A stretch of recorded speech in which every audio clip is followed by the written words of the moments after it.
Hi friends, welcome back to my channel. நான் உங்கள் சசி. எல்லோரும் எப்படி இருக்கீங்க? சூப்பராக இருப்பீங்க அப்படின்னு நம்புகிறேன். இது வந்து சாட்டர்டே அன்னைக்கு எடுத்த விளாக் தான். அன்றைக்கி வந்து நான் என்னெல்லாம் வேலை செஞ்சேன் அப்படிங்கிறத ஷேர் பண்ணியிருக்கேன். இதில் வந்து கனவா கிரேவியும் பஜ்ஜி வந்து வாழைக்காய் பஜ்ஜி எப்படி நான் வந்து செய்கிறேன் அப்படிங்கிறதையும் ஷேர் பண்ணியிருக்கேன். ஸ்கூலுக்கு அனுப்புனதுக்கப்புறம் தான் நான் வந்து என்னோடய வேலையை வந்து ஸ்டார்ட் பண்ணேன். வெஜிடபிள்ஸ்லாம் எதுவுமே இல்லை. இந்த வாரத்துக்கான தேவையான வெஜிடபிள் வாங்கின காய்கறிகளே அதுக்கு தகுந்த மாதிரி அந்தந்த பாக்ஸில் வந்து போட்டுட்டு அப்படியே எல்லாத்தையும் கொண்டு வந்து ஃப்ரிட்ஜில் வந்து வச்சாச்சு. ஏன்னா அதுக்கப்புறம் தான் மற்ற க்ளீனிங் ஒர்க்லாம் வந்து பார்க்கணும். அதாவது வீடு கூட்டுறது அந்த மாதிரி வேலையெல்லாம். அதனால் ஃபஸ்ட்டு வந்து ஆப்பத்துக்கு வந்து ஒரு கப்பு இட்லி புழுங்கல் அரிசி எடுத்துருக்கேன். ஒரு கப்பு வந்து பச்சரிசி, நம்ம ரேஷனில் போடுவாங்களே அந்த பச்சரிசி வந்து ஒரு கப்பு எடுத்திருக்கேன். இது ரெண்டும் ஒவ்வொரு கப்பு எடுத்துகிட்டு 1/4 கப்பு அளவுக்கு உளுந்து, எந்த கப்பில் எடுத்தோமோ அதே கப்பிலே மெஷர் பண்ணிக்கோங்க. 1 ஸ்பூன் அளவுக்கு வெந்தயம், இது எல்லாமே சேர்த்து ஒரு 2-3 மணி நேரம் நல்லா ஊற வச்சுருங்க, களைஞ்சிட்டு. இது வந்து ஊறுற கேப்பில் நம்ம அடுத்த வேலையெல்லாம் வந்து முடிச்சுட்டு அதுக்கப்புறம் வந்து மாவு அரைச்சிக்கலாம். இன்றைக்கி ஆக்சுவலாக இட்லிக்குமே ஊற வச்சுருக்கேன். ஏன்னா எப்போவுமே இட்லிக்கு ஒரு மாவு அரைக்கும் போதெல்லாம் ஒன்று மில்லட்டில் ஏதாவது வந்து ஊற வச்சுருப்பேன்.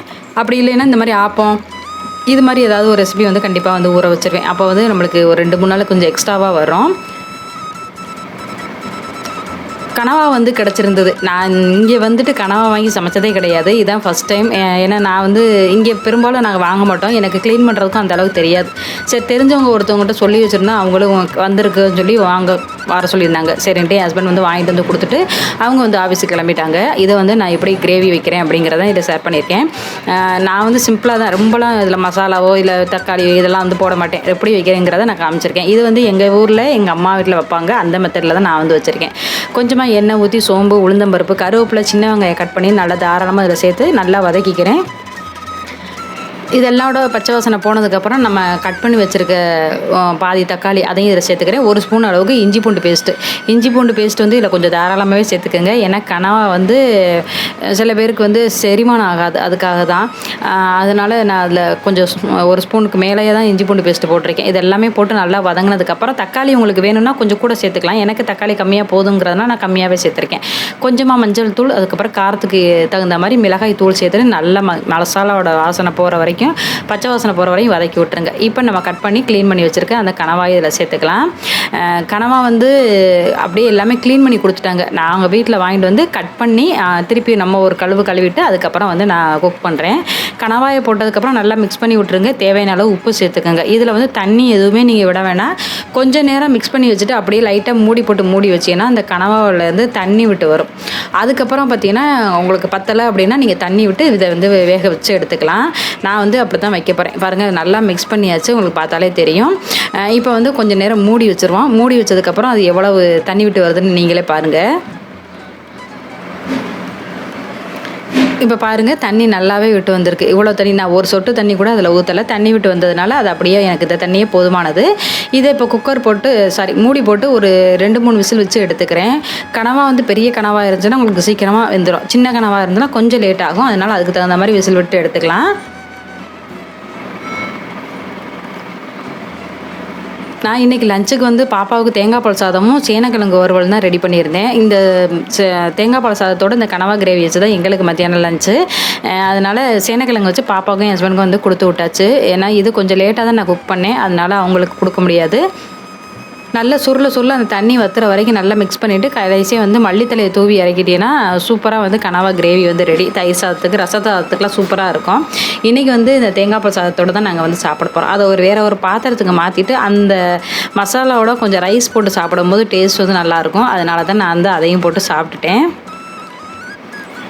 ஆப்பத்துக்கு ஊற வச்சதுமே நல்லாவே ஊறிடுச்சு. நான் ஆல்ரெடி இட்லிக்கு மாவு அரைச்சி அள்ளிட்டேன். கரைச்சி மட்டும் தான் வைக்கணும். அதனால தான் கிரைண்டர் வந்து உங்களுக்கு வெள்ளை கலராக இருக்குது. மற்றபடி வேறு ஒன்றும் இல்லை.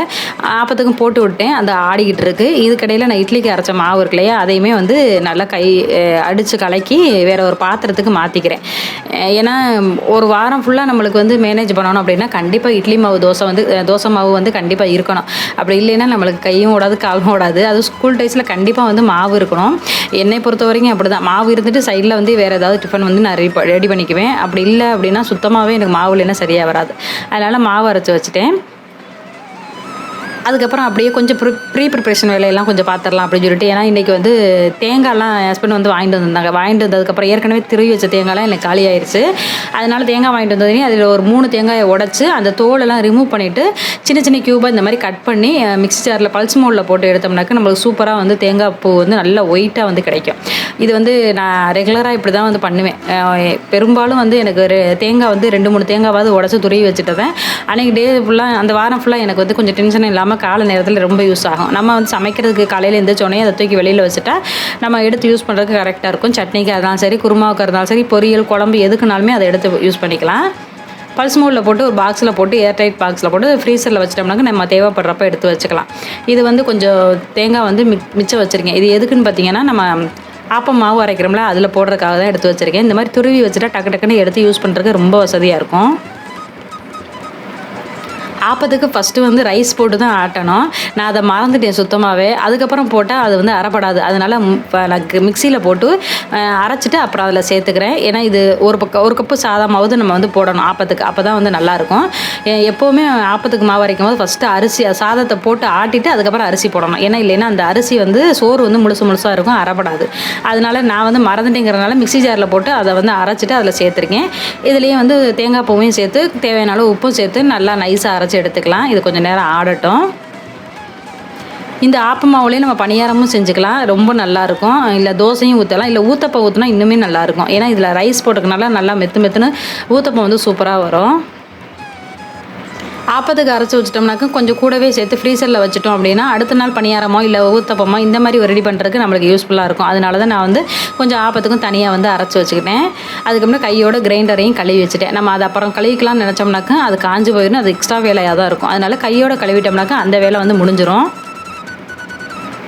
உப்பு அதிலே போட்டதுனால நல்லா வந்து கரைச்சி மட்டும் வச்சுக்கிறேன். இது வந்து ஒரு 4 மணி நேரம் 5 மணி நேரம் புளிக்க விடுங்க. புளிச்சா தான் உங்களுக்கு வந்து ஆப்பம் நல்லா வரும். இப்போ காலையில் தேவை அப்படின்னா நீங்கள் நைட்டு அரைச்சி வச்சிங்கன்னா போதும். காலையில் ஊற்றுறதுக்கு கரெக்டாக இருக்கும். மாவை கரைச்சதுக்கப்புறம் அது சிந்தி இருந்தது, அந்த இடத்தையும் அப்போவே கையோட க்ளீன் பண்ணிவிட்டேன். அதுக்கப்புறம் மத்தியானம் லஞ்ச் அந்த கனவாயை வச்சு சூப்பராக சாப்பிட்டு முடிச்சாச்சு. பசங்க ஈவினிங்கில் ஏதாவது ஸ்நாக்ஸ் கேட்டாங்க. சரி டக்குன்னு ஃப்ரிட்ஜில் இருந்தது ஒரே ஒரு வாழைக்காய், அன்றைக்கி அமாவாசை அன்னைக்கு வாங்கின வாழைக்காய் மிச்சம் இருந்தது.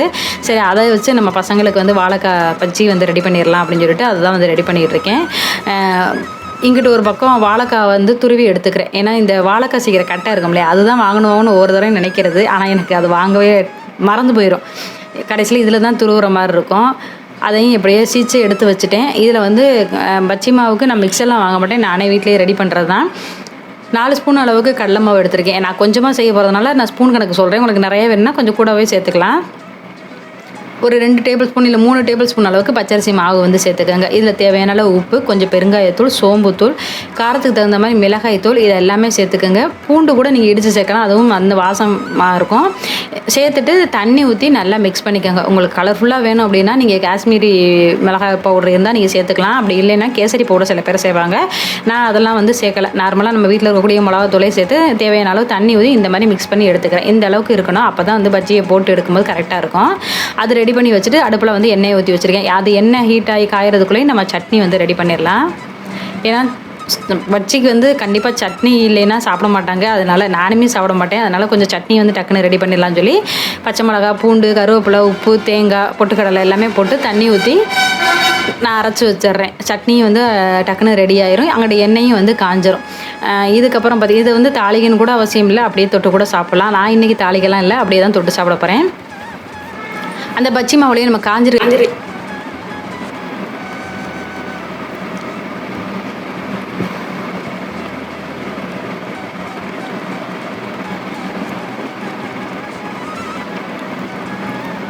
ஒரு பிஞ்ச் அளவுக்கு ஆப்ப சோடா இருக்குல்லையே, அதுவும் சேர்த்துக்கோங்க. சேர்த்துட்டு நல்லா எல்லாத்தையும் மிக்ஸ் பண்ணிவிட்டு வாழைக்காய் டிப் பண்ணி நம்ம நல்லா சூடாக இருக்கிற எண்ணெயில் இதை போட்டு பொரிச்சோம்னாக்கா சூப்பரான வாழைக்காய் பஜ்ஜி வந்து ரெடி ஆயிரும். என்னோட அந்த இரும்பு பாத்திரம் வந்து கொஞ்சம் சின்ன சைஸுங்கிறனால நிறைய பஜ்ஜியெல்லாம் போட முடியாது. ஒரு 2, 3 அந்த மாதிரி தான் வந்து போட முடியும். சின்னதாக போட்டால் நிறையா போடலாம். நான் கொஞ்சம் முழு வாழைக்காயுமே கட் பண்ணி போட்டுக்கிறதுனால ஒரு 3 வாழைக்காய் தான் அதில் கொள்ளுச்சு. சரிட்டு அதை பொறுமையாக அதை வேக வச்சு எடுத்துட்டேன்.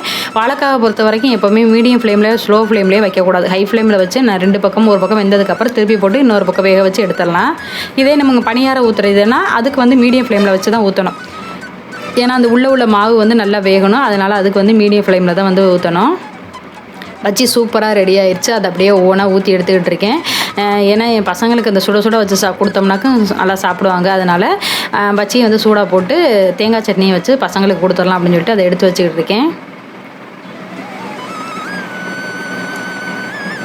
கடையில் வாங்குகிற வாழைக்காய் பச்சைக்கு வீட்டில் போடுறது எவ்வளோ பெஸ்ட்டு. அதுவும் நம்ம என்றைக்காவது ஒரு நாள் தான் செய்கிறோம் அப்படிங்கிறதுனால நான் அதை வந்து செஞ்சிட்ருக்கேன். இதே கடையில் வாங்கினோம் அப்படின்னா 1, 2 வாங்கி சாப்பிடுவோம், இல்லைன்னா 1 சாப்பிடுவோம். அது ரொம்ப சாப்பிட முடியாது. ஏன்னா வீட்டில் போடுறது அப்படி கிடையாது, கூடவே 1 சாப்பிட்லாம். இந்த பச்சியும் பாருங்கள் நல்லா மொறுமொறுன்னு சூப்பராக வந்துருந்தது. டேஸ்ட்டுமே நல்லா இருந்தது. நான் வந்து பசங்களுக்கு பிளேட்டில் வச்சு கொடுத்துட்டு நானும் டேஸ்ட்டு பார்த்தேன், சூப்பராக இருந்தது. சாப்பிட்டு முடிச்சுட்டு அடுத்த வேலைக்கு வந்து ஸ்டார்ட் பண்ணியாச்சு. அடுத்து வந்து பால் வந்து ஒரு 2 லிட்டர் அளவுக்கு வாங்கி காய்ச்சி வச்சுருக்கேன் பன்னீர் செய்கிறதுக்காக. அதுக்கு வந்து ஒரு கொலாண்டரில் ஒயிட் கலர் கிளாத்து போட்டு எடுத்து வச்சுருக்கேன். லெமன் வந்து புழிஞ்சு வச்சுருக்கேன்.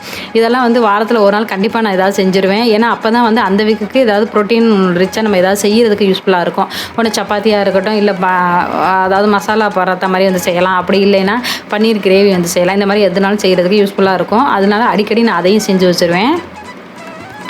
இதில் 2 லிட்டர் பால் வாங்கும்போது எனக்கு 100 ரூபாக்குள்ளேயே வந்துடும். இது வந்து நல்லா தாராளமாக எல்லோரும் சாப்பிட்றதுக்கு போதுமானது அளவு இருக்கும். இதே நம்ம கடையில் வாங்கினோன்னா 100 ரூபாய்க்கு மேலே தான் வரும். அதுவும் கம்மியான குவான்டிட்டியில் தான் இருக்கும். அதனால தான் நான் அந்த மாதிரி வந்து ரெடி பண்ணிக்குவேன். பன்னீர் ரெடியானதும் அப்படியே வந்து ஒரு காட்டன் கிளாத்தில் வச்சுட்டு அப்படியே வெயிட் வந்து மேலே வச்சுட்டேன். 1 மணி நேரத்தை கழிச்சு தான் நான் எடுத்தேன். சூப்பராக வந்து நம்மளுக்கு வீட்டிலேயே சாஃப்டான பன்னீர் வந்து ரெடி ஆயிடுச்சு. இதிலேயே மசாலா பன்னீரும் நீங்கள் செய்கிறதுனால செய்யலாம். நான் அதுதான் ஒவ்வொரு டைம் நினைக்கிறது. அந்த சமயத்தில் ஏதாவது இல்லாமல் இருக்குமா சரின்ட்டு டக்குன்னு வந்து நான் இந்த நார்மல் பன்னீரே வந்து செஞ்சிடுறது. செஞ்சுட்டு அதை அப்படியே நம்மளுக்கு தேவையான சைஸில் அப்படியே கட் பண்ணி எடுத்து வச்சுக்கலாம். இல்லை முழுசாக வேணாலுமே அதுக்கு தகுந்த மாதிரி பாக்ஸில் தண்ணி ஊற்றி தண்ணியை மட்டும் டெய்லி மாற்றி நீங்கள் ஃப்ரீசரில் வச்சுட்டு அப்படின்னா 1 வாரம் கூட அப்படியே கெட்டு போகாமல் அப்படியே இருக்கும். எனக்கு செஞ்சேன்னா கண்டிப்பாக மறுநாள் இதுக்கு அடுத்த நாளே நான் கண்டிப்பாக செஞ்சுருவேன். ரொம்ப நாள்லாம் வச்சுருக்க மாட்டேன். ஏன்னா பன்னீர்னால் எங்கள் வீட்டில் எல்லாருக்குமே ரொம்ப பிடிக்கும். அதனால் நான் வந்து டக்குன்னு வந்து செஞ்சுருவேன். இதை நான் சின்ன சின்ன க்யூபாகவே கட் பண்ணி எடுத்து வச்சுக்கிறேன். எனக்கு குக் பண்ணுறதுக்கு கொஞ்சம் ஈஸியாக இருக்கும் அப்படிங்கிறனால நான் அதையும் வந்து அப்படியே கட் பண்ணி ஒரு பாக்ஸில் வந்து அப்படியே ஸ்டோர் பண்ணி எடுத்து வச்சிட்டோம்னாக்கா ஒரு நாளைக்கு வந்து பன்னீர் கிரேவி வந்து செய்கிறதுக்கு சரியாக இருக்கும். நல்லா சாஃப்டாக வந்து வந்திருந்தது பன்னீர். இது வந்து லெமன் புழிஞ்சிருக்கனால அதாவது வினிகரை விட லெமன் புழிஞ்சிங்கன்னா இன்னுமே நல்லாயிருக்கும். அதுக்காக தான் நான் வந்து லெமன் வந்து புழிகிறது. இதோட இந்த விலாகை வந்து நான் முடிச்சுக்கிறேன். இந்த விலாக் உங்களுக்கு பிடிச்சிருந்துச்சு அப்படின்னா மறக்காமல் லைக் பண்ணி சப்போர்ட் பண்ணுங்கள். கீழே ஹைப்னு ஒரு பட்டன் இருக்கும், அதையும் வந்து கிளிக் பண்ணிக்கோங்க. நான் அடுத்து நெக்ஸ்ட் வீடியோவில் உங்களை மீட் பண்ணுறேன். அது வரைக்கும் பை.